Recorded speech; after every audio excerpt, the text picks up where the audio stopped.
Court इसीलिए बने हैं, हाई कोर्ट है, सुप्रीम कोर्ट है, इसलिए उस वक्त तक हम इस बात को नहीं मानते हैं कि उसकी हेल्प न की जाए। जब जमीयत उलमा हिंद के सदर मौलाना अरशद मदनी से एक पत्रकार ने यह सवाल किया कि आप ये 2 आतंकवादी जो गिरफ्तार हुए हैं इस पर क्या कहना चाहते हैं, तो देखिए मौलाना अरशद मदनी ने क्या जवाब दिया।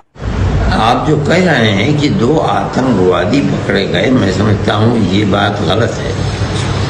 अभी तो अदालत का कोई फैसला नहीं हुआ है। जिन लोगों ने पकड़ा है ये कहकर पकड़ा है कि ये आतंकवादी हैं। हमने तो 25 साल से इस चीज़ को देखा है कि जिनको गवर्नमेंट की एजेंसियां आतंकवादी और दहशतगर्द करके पकड़ती हैं और उनके खिलाफ लोअर कोर्ट के अंदर बल्कि हाई कोर्ट के अंदर भी जुर्म लगा दिया जाता है, लेकिन सुप्रीम कोर्ट से वो बाइज्जत बरी हो जाते हैं, हाई कोर्ट से बाइज्जत बरी हो जाते हैं। इसलिए वो मुल्जिम हैं, उनके ऊपर ये इल्ज़ाम है। हमारा मानना जमीयत उलमा का ये है कि अगर किसी के ऊपर जुर्म साबित हो जाता है हमें उससे कुछ लेना देना नहीं है।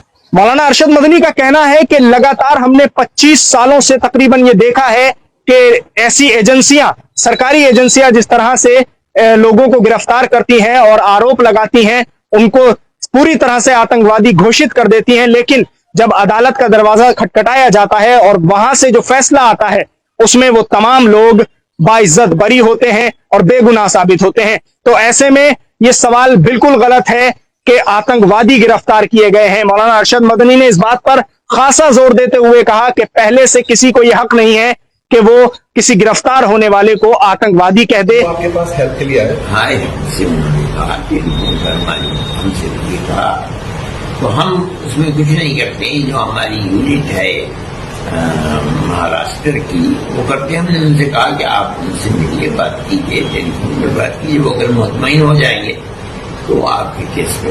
तो क्या वो यहाँ के विद्यार्थी भी रहे हैं दारुल देवबंद के? कौन? जो लोग पकड़े या नहीं, कोई और संबंध है उनसे? इनमें जो उनके साथ पकड़े गए थे उमर साहब के साथ, उनमें जो एक थे जहांगीर, वो दारुल उनके पड़े हुए। तो जमीयत उलमा हिंद किस तरह से उनकी मदद करेगी, क्या पूरा? हम केस लड़ते हैं, मतलब ये है कि हम लोगों की केस लड़ते हैं, वकील का खर्चा। इसलिए कि आमतौर पर लोग ऐसे होते हैं कि बेचारे मुकदमे को चला नहीं। इसका मतलब आपकी नजरों में वो निर्दोष है? अभी तक सबके नजरों में वो निर्दोष। जब तक वो मुल्जिम है उनको आप कैसे दोषी कह देंगे?